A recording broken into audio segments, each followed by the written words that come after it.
ఎన్టీఆర్ జిల్లా తిరువూరు వైసీపీ కార్యాలయంలో నియోజకవర్గ ఇన్ఛార్జ్ నల్లగట్ల స్వామిదాస్ విలేకరుల సమావేశం నిర్వహించారు. రాష్ట్ర వ్యాప్తంగా ఈ నెల 9న జరుగుతున్న అన్నదాత పోరు కార్యక్రమంలో భాగంగా ఎన్టీఆర్ జిల్లా వ్యాప్తంగా నందిగామ ఆర్టీఓ కార్యాలయంలో వినతి పత్రాలను అందజేస్తామని తెలిపారు. రాష్ట్ర ప్రభుత్వం అవలంబిస్తున్న రైతు వ్యతిరేక విధానాన్ని ఎండగడతామని చెప్పారు. వైసీపీ ప్రభుత్వంలో యూరియా విత్తనాలను ఆర్బీకే సొసైటీల ద్వారా అందించారు. రైతులు క్యూలైన్లో నిలబడి సొమ్మసిల్లి పడిపోయే పరిస్థితులను కూటమి ప్రభుత్వం తెచ్చింది. రైతులు క్యూలైన్లో నిల్చుంటే తప్పేదంటూ అన్నదాతను అవమానించేలాగా మంత్రి అచ్చెన్నాయుడు మాట్లాడారు. 270కు విక్రయించవలసిన యూరియా 300కు పైగా అమ్ముతూ రైతు ధనాన్ని బ్లాక్ మార్కెట్లో లూటీ చేశారు. రాష్ట్ర ప్రభుత్వం రైతుల పట్ల నిర్లక్ష్యంగా వ్యవహరిస్తోంది. కూటమి ప్రభుత్వ పాలనపరమైన అన్ని విషయాల్లో విఫలమైంది. వరదలతో పంట నష్టపోతే ఆదుకునే పరిస్థితే లేదు. కార్పొరేటర్లకు కొమ్ము కాస్తూ 17 మెడికల్ కాలేజీలను ప్రైవేటు సంస్థలకు ధారాదత్తం చేస్తున్నారు. చెప్పులు పెట్టి తర్వాత అక్కడ వాళ్ళ ప్లేస్ పెట్టుకోవడం, రాళ్ళు పెట్టి అట్టు పెట్టి క్యూలో కొంతమంది నిలబడలేక ముసలోళ్ళు కొంతమంది సమస్యలు కూడా పడిపోతా ఉన్నారు.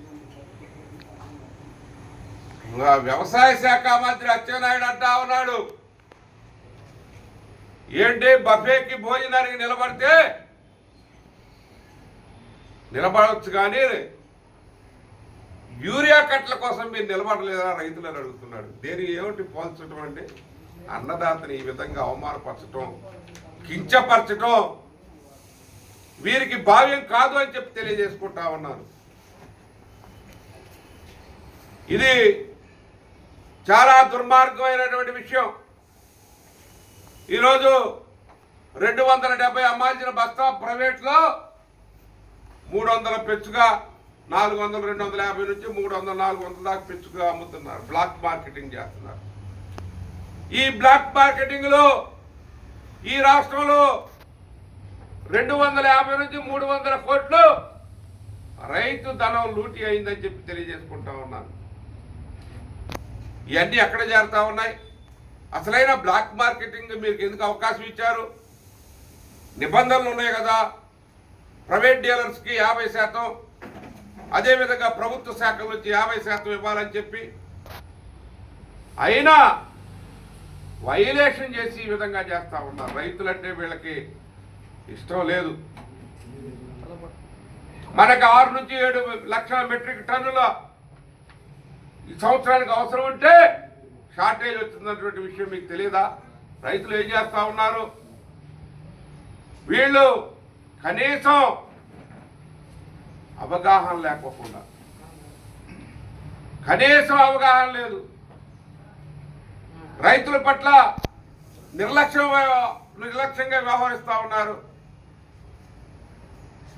ఇది దుర్మార్గమైనటువంటి విషయం.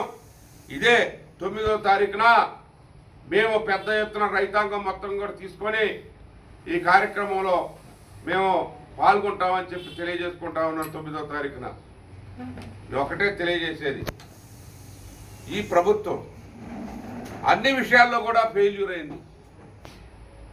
ఈరోజు వరదలు వచ్చి పంట మునిగిపోతే పెట్టుబడి నిధి ఇచ్చేది లేదు. మీరు చెప్పారు 20,000 సంవత్సరానికి ఇస్తామని చెప్పి మళ్ళీ దాన్ని వాయిదా పద్ధతులు పెట్టారు.